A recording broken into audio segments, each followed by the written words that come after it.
So, good morning. Welcome to our part 6 ng lectures regarding domestic comprehensive plumbing system design for vertical structures. Okay. So, in my previous yung sub 5 part 5, napag-usapan natin yung ideal type or system, yung water distribution system, kung ano yung dapat na gagamitin mo for low-rise, high-rise at saka mid-rise building. Yung ideal, yung up-feed ba or down-feed ba. Ngayon, pag-usapan natin ang two different orientation ng tangke. Yung domestic water reserve tank natin, either underground or above, below slab, or above slab or above ground. Okay. Usually kasi ang mga owner, ito drawing natin dito tayo sa secondary camera. Okay. Usually kasi ang mga owner yan, if this is your parking sa basement, diba? Parking, say the lowest basement, ito plan gusto kasi ng owner, mas preferred nila na yung parking, yung area sa basement is more or less ma-clear yan, gagawing parking slot kasi pera yan, di ba? Pera yan. Mas preferred nila yung below, ito yung lowest basement, ito yung ground, di ba? First basement, let's say B1 to B2 or lowest basement. Mas preferred nila na yung tangke is below slab para at least ma-utilize yung space dito sa taas for parking kasi pera nga yan. Ayaw nila ng ganito, yung above kasi nag-o-occupy ng space yan, sayang daw yung space. Pero wag tayong titigil dito kasi i-explain natin, ang punto rito, i-explain mo muna sa owner or through the architect na yung disadvantages at saka advantages ng negative suction at saka positive suction. Why negative suction? Kasi ang level ng tubig dito is below the suction bore ng pump. Okay? Ito positive suction dahil ang level ng tubig is above the suction bore ng pump. Okay? So ito yung mga klaseng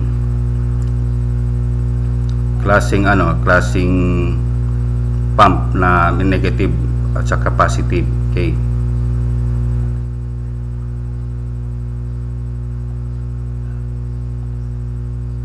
Yan, ito yung positive suction pump. Okay, positive suction pump. Ito yung suction, ito yung discharge niya. Okay, ito yung sinasabi kong ay tawag dito, yung parang pang positive suction na orientation ng tangke. Ngayon, meron ding ang pang negative suction na pump, yung ideal talaga is either submersible.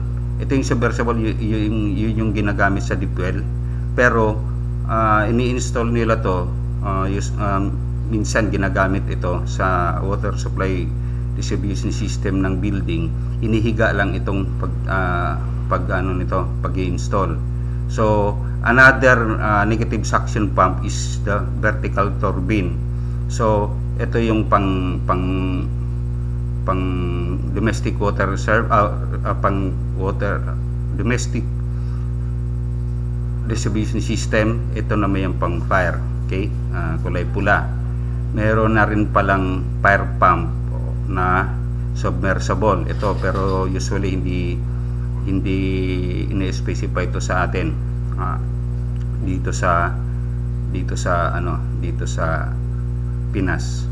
So usually ang pag vertical turbine na fire pump ito, tapos yung pag water supply ito naman. Okay, so yon yung mga ideal na type of pump na gagamitin, negative at saka positive. Ayun, balik tayo rito sa camera. Okay, ngayon explain natin bakit ano ang disadvantages ng below slab. Unang-una, mahirap i-maintain yan, ililinisin, kasi kailangan mo pa ng tawag dito, ng service submersible pump para ilaglag mo dyan, para i-drain yan, para lilinisin. So medyo matrabaho ang paglilinis, pag-maintain. Okay? At saka hindi ka halos hindi mo ma-assure kung talagang malilinis ng gusto, hindi masasaid yan. Okay? Unlike dito sa above slab or above ground, positive yan suction. So meron kang drain valve dito, okay, drain valve dito na bubuksan mo lang, tapos papunta yan sa sampit, kasi meron namang sampit ang usual ang basement. Tapos saka yan automatic yan, ibabato na yan sa drainage pag naglilinis. So yan yung advantage nito at saka disadvantage nito. Okay, ngayon actually pwede ring i-positive itong below ground, but meron ka ang pinaka-pump pro mo, dadagdag ka ng hukay. Okay, andito yung pump pro mo, ito yung pump mo. So yan, positive na yan kasi yung level ng tubig dito is above the suction bore ng pump. So positive na yan. Kaso pag nag-service ka naman dito, i-drain mo yan para linisin, kailangan mo na naman ng additional or deeper excavation for the sampit, di ba? So dagdag gastos yan, lalo na kung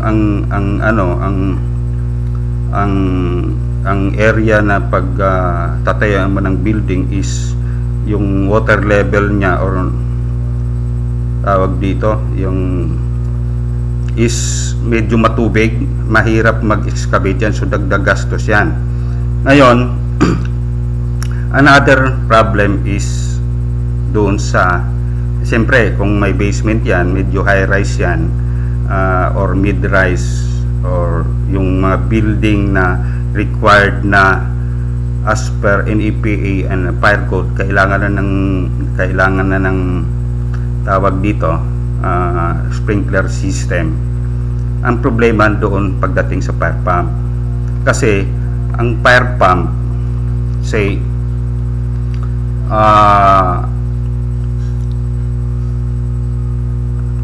ang fire pump, ang pump supplier, let's say gagamit ka ng ganito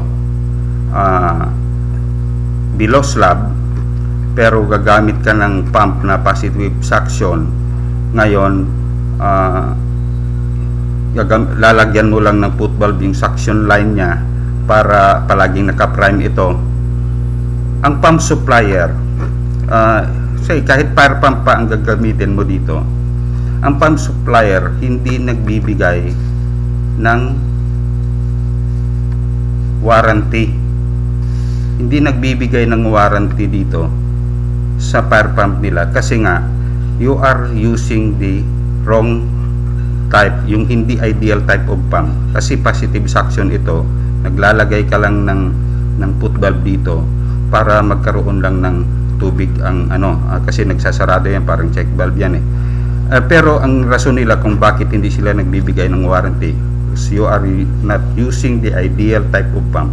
Kasi pag may kumalang dyan sa foot valve, ubos yung laman ng suction line.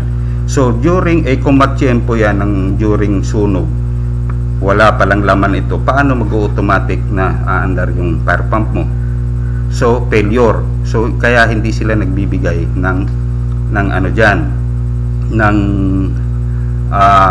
warranty. Ang gusto nila, ang gagamitin mo is yung ideal type of pump.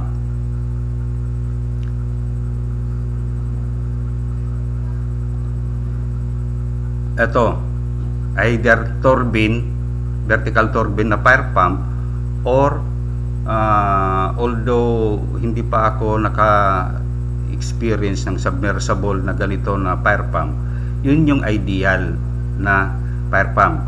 Okay yan, walang problema yan na nagbibigay sila ng warranty because you are using the right type of pump. Okay, so yun yung isang mahal yan. Ang disadvantage dito, mahal yan.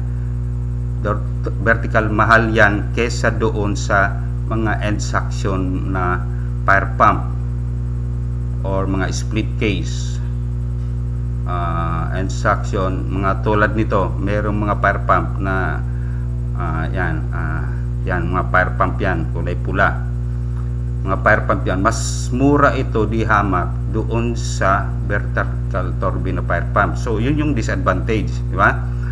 Isang disadvantage, pag hindi mo ginamitan ng right type of pump, yung sa insurance.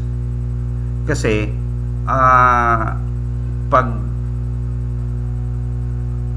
ito ang ginamit mo, end suction na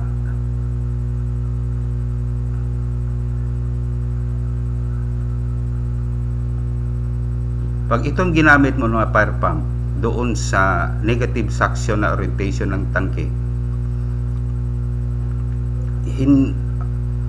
ang mga insurance company hindi magbibigay ng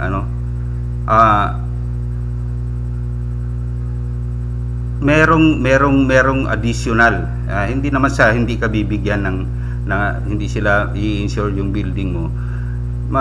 Since you are not using the right type of pump, ito ginamitan mo ng lagyan mo ng negative suction, lalagyan mo lang ng foot valve dito. So ang ginagawa ng mga insurance dito company, tataasan yung premium mo. So may additional cost, okay? Additional cost doon sa insurance. So yun yung mga disadvantage na dapat ipaalam mo doon sa architect o doon sa owner direkta through the yung sa siyempre paalam mo muna sa architect. Huwag mong i-bypass yung architect para maintindihan. No, ngayon discretion na yan ng owner kung saan talaga siya. Doon ba siya sa parking na medyo nasa milyon na ang halaga, or dito siya magkakaproblema sa cost ng fire pump at saka yung sa insurance. So yun yung mga dapat i-explain bago ka magsimula, kasi ang hirap niyan, baka balikan ka mamaya, hindi mo pala na-inform, mahal pala yan, ayaw pumayag ng minsan din ang building official ayaw din pumayag ng ganitong situation. So minsan nabili mo na or nakakaproblema ka tuloy, di ba? So dapat i-install, dapat i-inform ang architect, ang owner doon sa advantages at saka disadvantages ng underground at saka above ground domestic water reserve tank. Then later we will talk about the components of these tanks, pati yung elevated water tank. Then pag-usapan din natin yung i-share din natin yung paano mag-sizing ng domestic water reserve tank, kasi meron akong napansin dito. Okay, itong libro na to, napaka sikat na to na libro, but meron kasing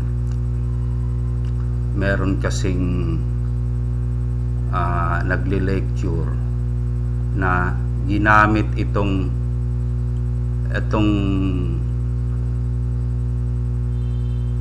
demand na to, okay? Yung demand na to ng gallons sa pagsa-size up ng tangke. Ang medyo kulang dito, basahin muna natin ha. Probable demand is likely to exceed 25% of maximum demand, okay? Not likely to exceed. Ang problema rito doon sa calculation, nakalagay kasi rito sa taas, nakalagay kasi dito sa taas, yon, where 1 unit is valued at 8 gallons per discharge per minute interval. Itong 8 gallons na to, this is equivalent doon sa 1 water supply fixture units, ni-run off lang niya. This is 7.48, equivalent to 1 cubic foot of water per minute discharge, ito per minute interval. Ngayon pagdating dito, times 8 lang niya, ni-round off niya yung 7.48, equivalent to 1 cubic foot of water, okay? Ngayon pagdating dito, ang ginamit niyang itong 6, di ba? 6 water supply fixture units to times 8 yung round off na 7.48 gallons lang nilagay niya na unit.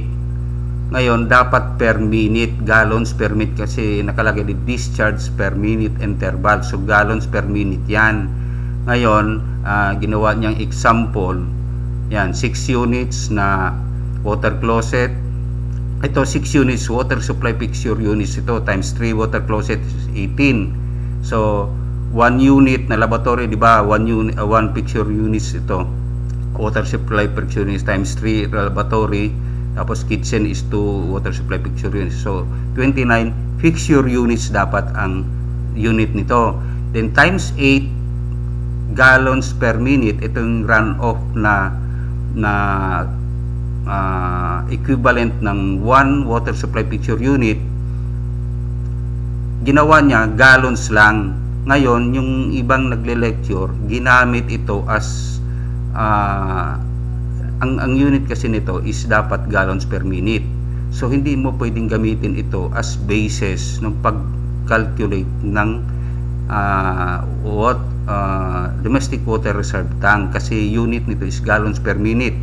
So per minute yan, kung 1 hour ang gusto mo times 60, usually ang times 60 minutes, tapos usually ang water reserve, domestic water reserve tank is good for let's say half day or 24 hours. So times 24, di ang laki ng magiging tangke mo, baka buong lote na yan. So hindi yan ang ginagamit sa hindi yan ang ginagamit sa although dito sa libro na to hindi naman niya sinabing ito yung gagamitin sa pag-calculate ng domestic water reserve tank. Meron lang tayong mga nagde-lecture na ito yung ginamit niya. So mali, kasi may mali rin kasi dito sa unit. Akala siguro pag-interpret niya gallons ang unit dito, this is gallons per minute kasi maximo nakalagay dito sa taas discharge per minute interval, yon.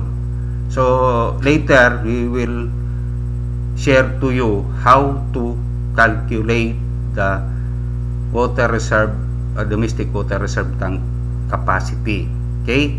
So yon, good day. Huwag niyong kalimutan pag-subscribe subscribe, follow, then doon sa sinabi ko, mayroon akong i-share sa inyo ng mga mga e-books. So sa part 1 merong naka-designate na diyan na e-books na i-share ko. Pag nag-comment ka ng email niyo doon, yon, i-send ko sa inyo yon. Sa part 2 ibang e-books naman, mag-comment ka doon ng email ad mo, ibang isi-send ko ulit. So lahat dapat na part 1, part 2, part 3, part 4 hanggang ito naka part 6 na tayo. So dapat doon mag-comment kayo lahat ng kuan ng tapos inform niyo ako na nakapag-subscribe na kayo. I-send ko through email yung mga e-books. Okay? So maraming salamat po. Maraming salamat.